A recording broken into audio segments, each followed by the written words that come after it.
안녕하세요. 삼성 SDS의 백승미 기술사입니다. 이번 시간에는 클라우드 보안에 대해 알아보고자 합니다. 클라우드는 무엇이고 일반적인 사이버 보안이나 IT 보안과는 어떤 점을 다르게 고려해야 하는지 알 수 있는 시간이 되었으면 좋겠습니다. 클라우드에 대해서 이미 잘 알고 계시고 클라우드 서비스를 이용해 본 분들도 계실 수 있지만 클라우드라는 용어 자체가 생소한 분들도 많이 계실 수 있을 것 같아서 가장 먼저 클라우드의 개념을 짚어보도록 하겠습니다. IT 분야에서 클라우드가 대표적인 기술로 자리매김하는 과정에 생겨난 오해가 몇 가지 있습니다. 그 오해는 무엇이고 또 진실은 무엇인지 알아보는 과정을 통해서 클라우드에 대한 이해를 조금 높여보는 시간을 갖고 그리고 본격적으로 클라우드 보안의 특징에 대해서 살펴보도록 하겠습니다. 이러한 클라우드 보안의 특징을 고려할 때 어떻게 해야 클라우드 환경에서 보안을 강화할 수 있는지 마지막으로 말씀드리고자 합니다. 전문가나 기관들마다 클라우드를 어떻게 정의하는지는 좀 차이가 있습니다. 저는 미국 국립표준기술연구소 니스트라고 하는 기관에서 정의한 내용을 좀 가져와 봤는데요. 이 니스트에 따르면 클라우드 컴퓨팅은 네트워크, 서버, 스토리지, 애플리케이션, 서비스 등의 자원에 언제 어디서나 편하게 네트워크로 접근할 수 있는 기술이라고 합니다. 다시 한번 정리하면 인터넷을 통해서 랩탑이나 데스크탑과 같은 연산을 처리하는 그런 리소스들, 또 저장소라든가 어떤 분석 도구와 같은 서비스들을 인터넷을 통해서 내가 원하는 시점에 내가 원하는 만큼 이용할 수 있게 하는 기술 또는 환경이다라고 정의할 수 있을 것 같습니다. 이 리스트는 이 문서에서 클라우드 컴퓨팅을 정의했고 또 클라우드 배포 모델과 서비스 모델, 그리고 기본적인 클라우드의 특징에 대해서 설명하고 있습니다. 서비스 모델, 즉 서비스 어떤 유형을 제공하느냐에 따라서 인프라 애저 서비스, 이아스, 플랫폼 애저 서비스, 파스, 소프트웨어 애저 서비스, 사스 이렇게 분류할 수 있고 이 배포되는 인프라 자원들이 어디에 위치하고 또 사용자는 어떻게 특정할 수 있느냐에 따라서 퍼블릭 클라우드, 커뮤니티 클라우드, 프라이빗 클라우드 이렇게 분리할 수 있습니다. 하나씩 조금 더 자세히 살펴보도록 하겠습니다. 가장 먼저 서비스 모델 중 인프라 애저 서비스, 이 모델은 서버나 스토리지, 네트워크와 같은 인프라 자원들을 서비스 형태로 제공하는 모델을 말합니다. 서비스 형태로 제공한다 함은 내가 이 서버나 스토리지, 네트워크 세부 기술이나 구성, 사용 방법들을 모르더라도 쓸 수 있게 하는 그런 형태로 제공해 준다라고 이해를 하시면 될 것 같고요. 그리고 플랫폼 애저 서비스 모델은 인프라 자원뿐만 아니라 OS나 DB를 관리하는 소프트웨어, 그리고 소프트웨어를 개발할 때 필요한 도구들까지도 인프라 자원과 함께 플랫폼화하여 제공하는 모델이다 라고 볼 수 있습니다. 그리고 사스의 경우에는 완전한 소프트웨어 솔루션을 제공하는 모델인데요. 구글 독스나 MS의 오피스 365와 같은 사스 서비스들이 대표적인 예입니다.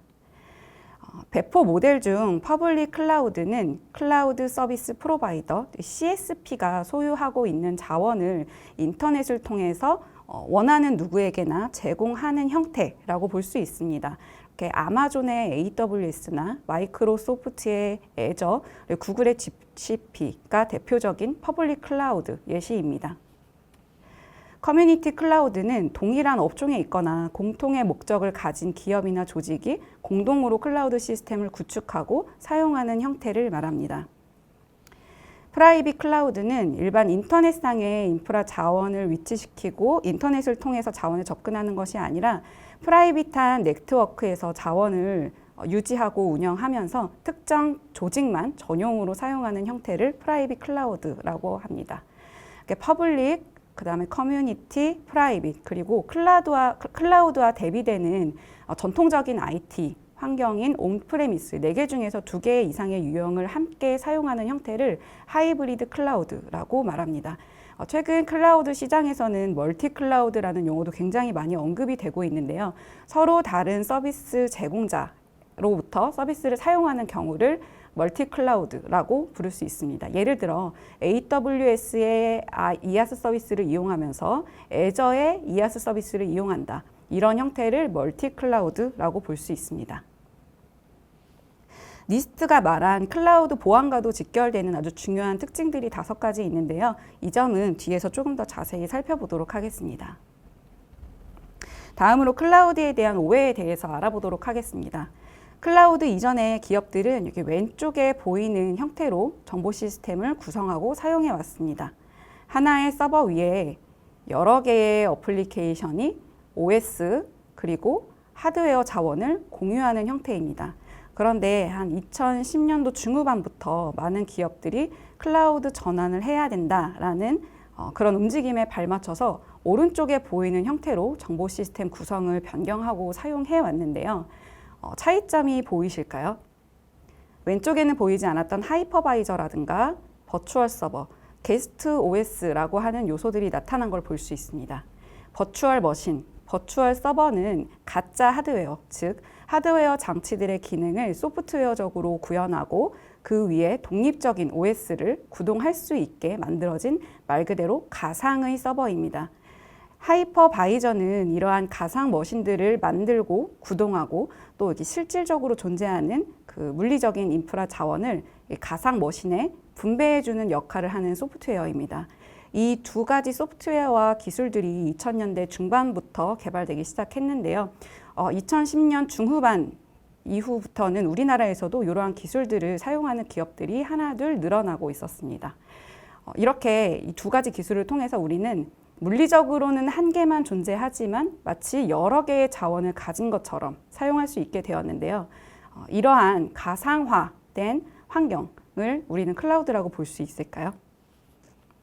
정답은 아니오입니다. 어떤 어플리케이션을 개발하기 위한 환경을 준비하기까지의 단계를 이렇게 6가지로 좀 간략하게 표현을 해봤습니다. 만약에 온프레미스, 전통적인 IT 환경 또는 물리적인 환경이라고 한다면 어플리케이션 사용자 수나 처리하는 데이터량에 따라서 CPU는 몇 코어가 필요한지, 속도는 어떤 CPU가 필요한지, 메모리 용량은 얼마나 필요한지 이렇게 하드웨어 스펙을 결정한 후에 이런 필요한 서버라든가 스토리지 같은 자원을 주문하고 그러한 내가 주문한 상품들이 도착하면 전원 케이블도 연결하고 네트워크 케이블도 연결하고 이런 하드웨어 설치 작업을 진행합니다.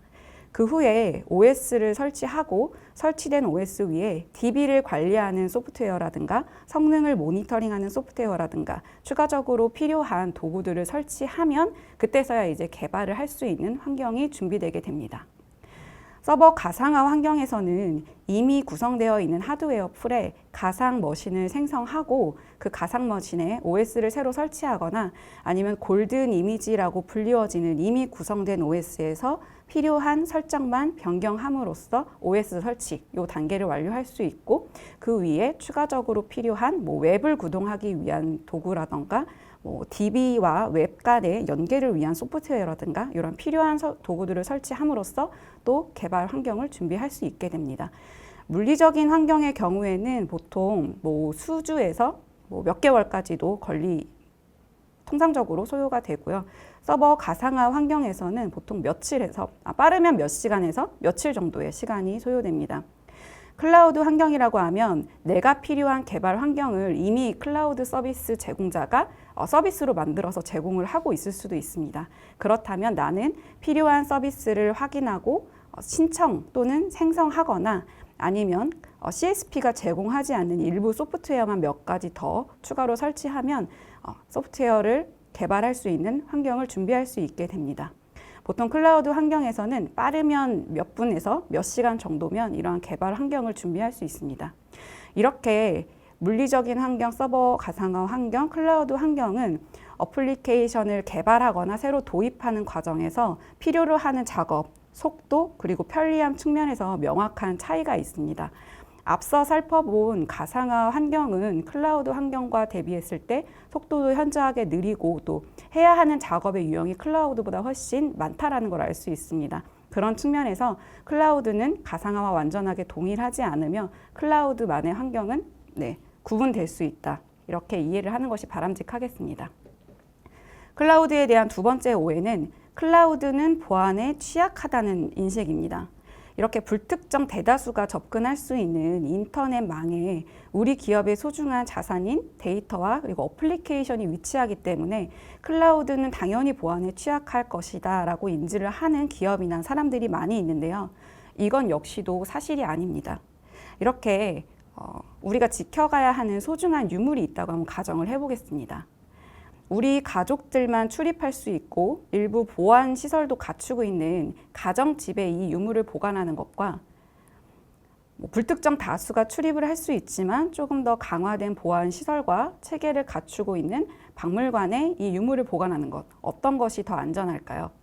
무조건 어느 한쪽이 더 안전하다라고 말할 수 있을까요? 네, 클라우드도 이와 마찬가지로 경우에 따라서 무엇이 더 안전한지 그리고 어떻게 하면 더 안전하게 구성할 수 있는지 여러 가지를 고민해 볼 수 있습니다.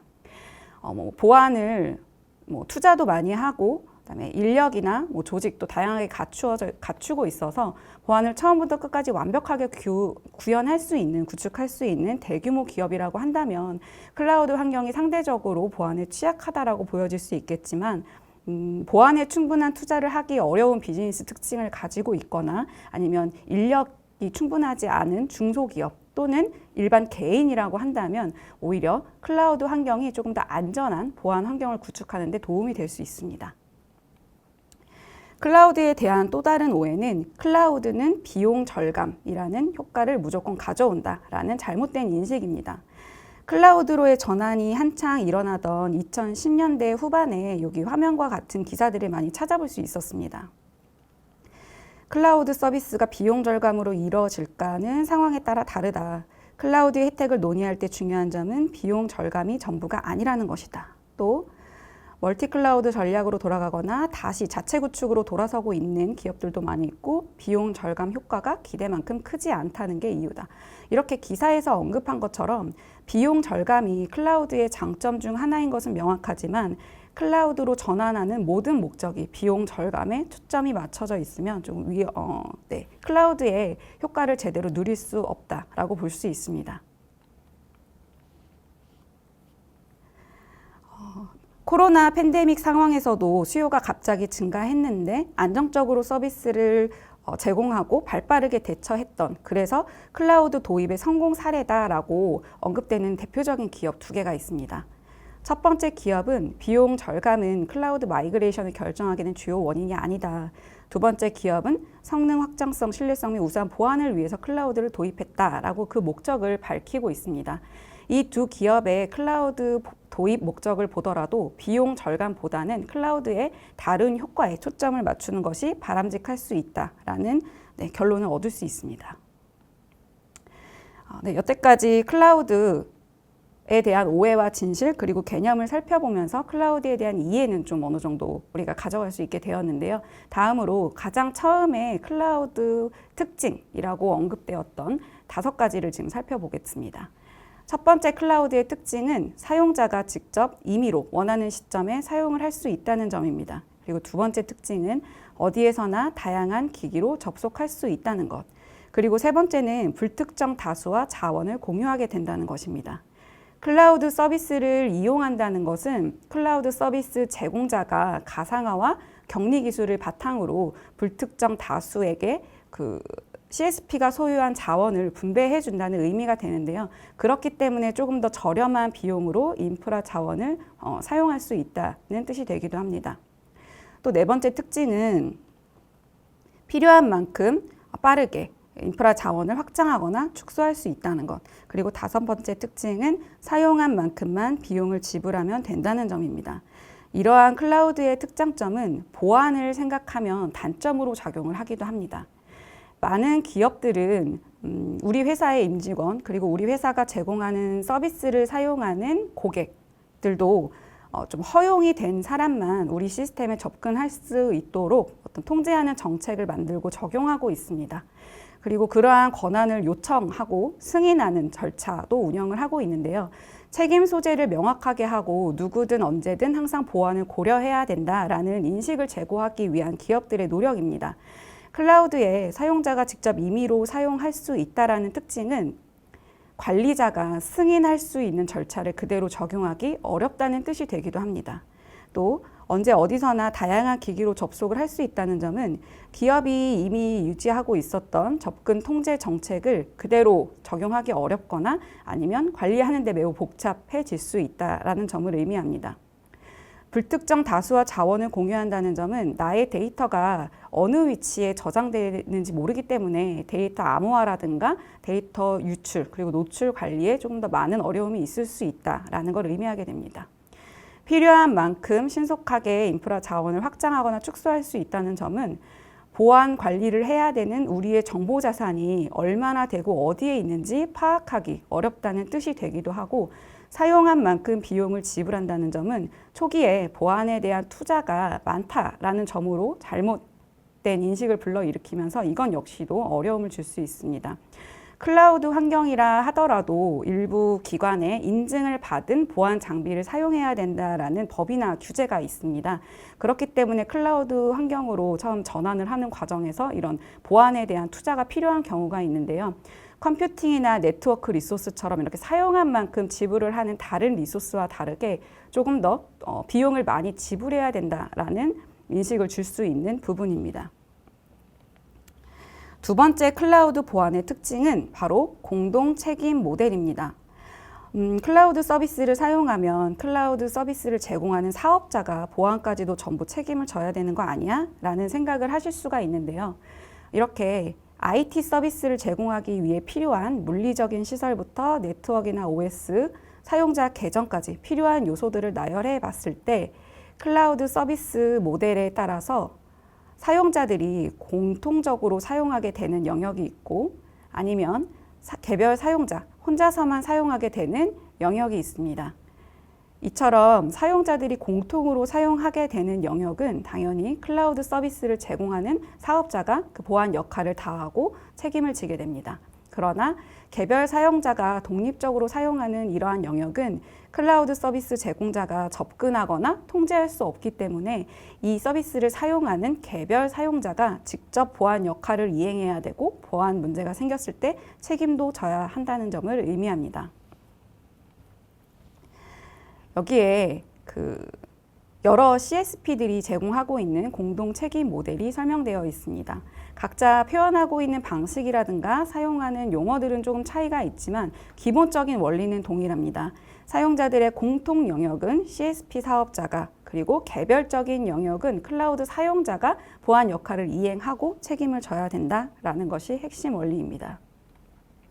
다음 클라우드 보안의 특징은 클라우드 유형별로 적용해야 하는 보안 기술 또는 보안 솔루션이 다르다는 점입니다.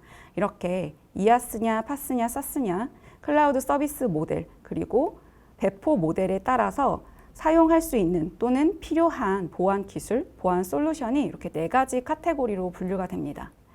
지금 시간에 이 각 카테고리의 솔루션들이 어떤 기능을 하는지, 어떤 차이점을 갖는지까지 살펴보기엔 너무 어렵고 복잡한 이야기가 되기 때문에 지금은 그전보다는 서비스 모델에 따라서, 그리고 배포 모델도 함께 고려해서 우리에게 필요한 적절한 솔루션을 선택하고 적용해야 된다. 이것이 핵심임을 기억해 주시면 좋겠습니다. 네 번째 클라우드 보안의 특징은 클라우드 보안은 클라우드답게 적용해야 한다는 점입니다. 이제 클라우드와 대비되는 전통적인 IT 환경, 즉 온프레미스 환경에서 보안을 굉장히 완벽하게 구축해 놓은 기업들일수록 클라우드 환경에서도 모든 보안 요소를 온프레미스 환경과 동일하게 적용하기를 원하고 있습니다. 그러나 이 온프레미스 환경과 클라우드 환경은 근본적으로 다른 특성을 가지고 있기 때문에 동일한 보안 요소를 적용하기는 어렵고 클라우드 환경에 맞게끔 보안을 설계하고 적용해야 하는데요. 온프레미스 환경에서는 성벽을 세우고 내부를 보호하는 것처럼 이렇게 인터넷 구간과 자체적으로 사용하고 있는 네트워크망 사이에 접점이 되는 관문을 중심으로 이 관문의 안쪽을 보호하는 보안 아키텍처를 수립하고 보안 정책도 이행하고 있었습니다.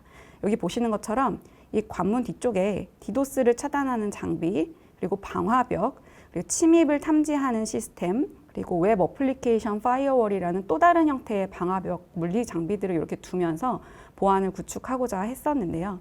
클라우드 환경에서는 이 디도스 차단 장비와 웹 어플리케이션 파이어월이라고 하는 이 방화벽 같은 경우는 인터넷 구간에 위치해야 하고, 방화벽이라고 하는 장비는 CSP가 제공하는 방화벽 기능을 대체하는 서비스를 이용하는 것으로 그렇게 보안을 구현해야 합니다. 지금 이 그림은 어떤 CSP가 방화벽 기능을 시큐리티 그룹이라는 이름으로 제공하고 있다라는 상황을 가정하고 표현해 둔 것입니다. 그리고 침입을 탐지하는 시스템인 IDS 같은 경우 클라우드 환경에서 물리적인 형태의 장비를 둘 수 없기 때문에 이렇게 OS상에 에이전트 형태로 설치하여 좀 구축해야 합니다. 다섯 번째 클라우드 보안의 특징은 보안 역시도 서비스로 제공한다는 점입니다. 전기를 사용하는 방법에 대해서 한번 고민을 해보겠습니다. 첫 번째 방법으로는 내가 직접 발전소를 설립하고 전기를 생산하고 사용하는 방법이 있을 수 있고, 두 번째는 전기 생산 사업자가 전기 발전소를 건설하고 생산하고 전기를 주고받을 수 있는 송전망, 배전망을 구축하고 운영해주면 나는 이렇게 콘센트에 플러그만 이용해서 전기를 이용하는 방법, 이렇게 두 가지를 생각해 볼 수 있을 텐데요. 보안에 어느 정도 투자를 할 수 있느냐, 그리고 어느 정도 인력을 갖추고 있느냐에 따라서 첫 번째 방법이 더 효율적일 수도 있고, 아니면 인력이나 체계나 우리 비즈니스 특성상 첫 번째 방법으로는 전기를 사용하기 어려워서 두 번째 방법으로 전기를 사용하고 클라우드를 사용하는 것이 더 안전한 그런 환경에 고객이 있을 수도 있습니다. 이렇게 내가 필요로 하는 보안 솔루션이나 서비스를 구독하거나 구매하기만 하면 보안 서비스를 제공하는 그 제공자가 직접 구축하고 운영해주는, 말 그대로 나는 서비스 형태로 제공받을 수 있는, 이것을 바로 세카스라고 부릅니다. 보안 역시도 클라우드 상의 서비스로 제공한다. 이것이 클라우드 보안의 마지막 특징입니다. 지금까지 5가지 클라우드 보안의 특징을 살펴보았습니다. 클라우드 보안은 어렵기도 하고, 클라우드의 특징 때문에 어렵기도 하고, 사용자와 제공자 모두 책임을 분담해야 된다. 그리고 유형에 따라서 적용할 수 있는 보안 기술과 솔루션이 나뉘어지고, 클라우드 환경에 적합한 사고방식으로 보안을 구축하려고 해야 한다. 또 보안 역시도 서비스로 제공해야 한다. 이렇게 5가지가 클라우드 보안의 특징이었는데요. 그러면 이러한 특징들을 바탕으로 클라우드 환경에서는 어떻게 보안을 강화할 수 있는지 상세한 방법들을 살펴보도록 하겠습니다. 먼저 클라우드 사용자, 즉 우리가 사용하는 IT 서비스를 제공하는 기업이 될 수 있겠는데요. 이러한 클라우드 사용자들은 대부분 직접 클라우드 환경의 리소스를 구축하고 운영하지 않습니다. 대부분은 매니지드 서비스 프로바이더, MSP라고 하는 업체 또는 담당자와 함께 클라우드 환경을 구축하고 운영하게 되는데요. 이렇게 두 사용자만 그 클라우드 관련한 운영과 어떤 보안에 대한 책임을 지게 됐을 때 상당한 어려움이 있습니다. 보안에 대한 전문성에 대한 문제도 있을 수 있고, 클라우드 환경에서의 보안 사고는 이런 클라우드 사용자, MSP가 될 수도 있겠죠. 이러한 사용자들의 잘못된 보안 설정 때문에 벌어지는 경우가 대부분이기 때문에 이렇게 2가지 사용자 형태로 이렇게 클라우드 환경을 구축하고 운영하면서 보안 관리까지 한다는 것은 현실적으로 어려움이 많이 있습니다. 그래서 전문적인 보안 관리 서비스를 제공하는 MSSP라는 업체 또는 담당자들이 등장을 하게 되었습니다. MSP는 IT 서비스가 안정적으로 운영될 수 있도록 하는 데 집중하고, 이 보안 관리 서비스를 제공하는 MSSP는 잘못된 보안 설정이 있는지, 취약점이나 위협은 없는지 탐지하고 대응하는 데 도움을 주는 이런 형태로 클라우드 환경의 리소스를 운영하는 것이 클라우드 보안을 강화할 수 있는 첫 번째 방법이라고 할 수 있겠습니다. 클라우드 보안을 강화하는 두 번째 방법은 적절한 솔루션, 도구를 활용하는 방법입니다. 앞서 클라우드 서비스 모델과 배포 모델에 따라서 적용할 수 있는 보안 기술 또는 솔루션의 카테고리가 이렇게 4가지로 나뉘어진다라고 말씀을 드렸었는데요. 각각 카테고리별로 지금 보안 시장에는 굉장히 다양한 솔루션들, 도구들이 나와 있습니다. 기능이나 비용을 고려했을 때 우리 기업 환경에 맞는 가장 적절한 솔루션은 무엇인지 확인하고 적용하는 것이 클라우드 환경에서 보안을 강화할 수 있는 두 번째 방법이 되겠습니다. 그리고 세 번째 방법은 제가 개인적으로 가장 중요하다고 생각하고 있는 방법인데요. 주기적으로 진단하고 지속적으로 관리하는 것입니다. 독일의 화학자 리비히는 최소량의 법칙이라는 연구를 하고 어떤 원칙을 발표를 했는데요. 다양한 영양소가 있고 충분하게 주어지더라도 가장 부족한 영양소가 있다면 그 영양소가 식물의 성장을 제한한다라는 식물 성장의 법칙입니다. 그 법칙은 이 물통 그림을 통해서도 이해해 볼 수 있는데요. 서로 다른 높이의 나무로 만들어진 이 물통에 채울 수 있는 물의 높이는 어떻게 될까요? 최대 물의 높이는 아마 가장 낮은 나무 높이가 될 것입니다. 이렇게 최소량의 법칙처럼 보안에서도 가장 낮은 보안 수준이 전체 보안 수준을 결정하게 됩니다. 암호화나 위협을 탐지하는 부분에는 최고 수준의 보안 솔루션이나 장비들을 적용했지만 예를 들어 접근 통제 부분에는 최저 수준으로만 관리를 하고 있다면 그 조직의 전체 보안 수준은 최저라고 볼 수 있습니다. 이렇기 때문에 보안은 지속적으로 관리하고 진단하는 것이 중요합니다. 클라우드 환경의 경우에는 실시간으로 리소스가 변할 수 있기 때문에 이러한 주기적인 진단과 지속적인 관리가 훨씬 더 중요하다라고 볼 수 있겠습니다. 여태까지 드렸던 클라우드 환경에서 보안을 강화하는 방안이 조금 나와는 너무 거리가 멀다라고 느껴지셨을 것 같은데요. 대부분 기업에서 필요로 하거나 기업에서 적용할 수 있는 방안이기 때문에 그랬을 것 같습니다. 그래서 뭐 학생이라든가 일반인, 직장인이든 직장인이 아니던 개인이 할 수 있는 클라우드 보안과 관련된 내가 실천할 수 있는 방안들은 무엇이 있을까 한번 고민을 해봤고 그 고민을 하는 과정에 우리는 일반적으로 클라우드 서비스라고 하면 클라우드 저장소를 가장 많이 사용하고 있을 것 같다라는 결론을 내렸는데요. 대검찰청 과학수사부 사이버수사과에서 클라우드 저장소 안전하게 사용하기라는 글을 이제 포스팅했습니다. 그래서 이 글의 주요 내용을 한번 소개해 드리고 싶습니다. 이 포스팅에서 가장 먼저 클라우드 저장소를 안전하게 사용하기 위해서 해야 되는 것들은 공유 설정을 잘하는 것이었습니다. 안드로이드든 아이폰이든 대부분 스마트폰들은 뭐 아이클라우드나 뭐 구글 드라이브나 삼성 클라우드 이런 클라우드 플랫폼에 자동으로 데이터를 백업하고 동기화하는 기능을 제공하고 있습니다. 또 사진첩을 공유하는 앱들도 많이 나와 있고 클라우드 저장소, 그러니까 원드라이브라든가 구글 드라이브 같은 클라우드 저장소를 제공하는 서비스에서도 자체적으로 폴더나 파일 단위로 이제 특정 다른 사용자에게 내 정보를 공유할 수 있게끔 하는 기능을 제공하고 있는데요. 최초 설정하고 아무런 변경 없이 방치하지 말고 데이터의 중요성이라든가 아니면 그 상황의 변화에 따라서 꼭 필요한 사용자에게 꼭 필요한 데이터만 공유하는 것이 필요하겠습니다. 두 번째로 필요하다고 안내하고 있는 점은 공개용 계정과 인증용 계정을 분리하는 것입니다.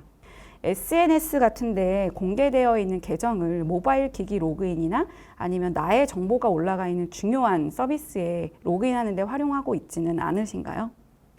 사용자 아이디 정보가 있으면 패스워드를 임의로 무작위로 대입하는 브루트 포스라는 공격이 있고 이런 공격 기법으로 많은 계정들이 이런 인증 정보들이 탈취되고 있습니다. 그런 것들을 예방하기 위해서 공개해야 하는 계정, 공개해야 하는 이메일이나 아이디는 인증을 위해서 사용하는 계정과 분리해서 사용하는 것이 바람직하다고 볼 수 있습니다. 또 다른 안내하고 있는 점은 2차 인증을 사용하는 것입니다. 로그인할 때 아이디와 패스워드만 입력하는 것이 아니라 OTP 또는 생체 인증 또는 이메일 인증과 같은 또 다른 인증 방법을 요구하고 있는 서비스들이 많이 있습니다.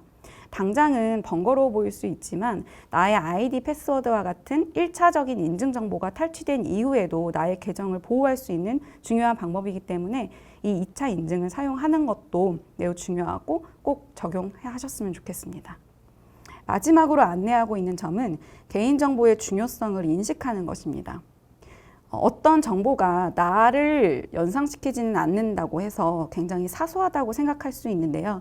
이러한 사소한 정보들이 결합되면 나를 식별하고 인지할 수 있는 그런 중요한 개인정보가 되기도 합니다.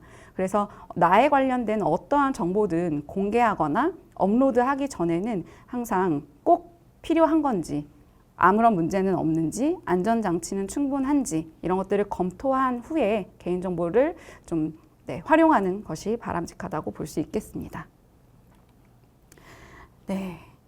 가장 먼저 우리는 오늘 이 시간에 클라우드에 대한 개념을 살펴보고 배포 모델과 서비스 모델이 이렇게 다르다. 또 클라우드에 대한 오해와 진실이 있는데 클라우드는 가상화 환경과 동일하지 않으며 클라우드라고 해서 무조건 보안에 취약하거나 비용을 절감할 수 있는 것은 아니다라는 점을 살펴보았습니다.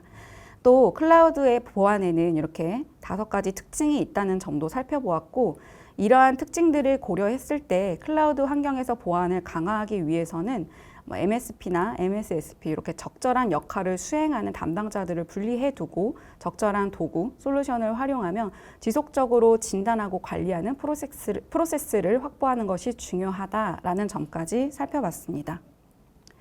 조금 어렵고 생소한 이야기였을 수도 있는데, 하지만 나는 클라우드에 대해서 조금 더 자세하게 살펴보고 싶다라는 생각을 하는 분들이 계시다면 이 송파런 채널에 2023년 6월에 게시된 클라우드 서비스의 기본 구조라는 영상이 굉장히 좋은 도움이 될 수 있을 것 같다라는 말씀을 드리면서 이번 시간 마치도록 하겠습니다. 감사합니다.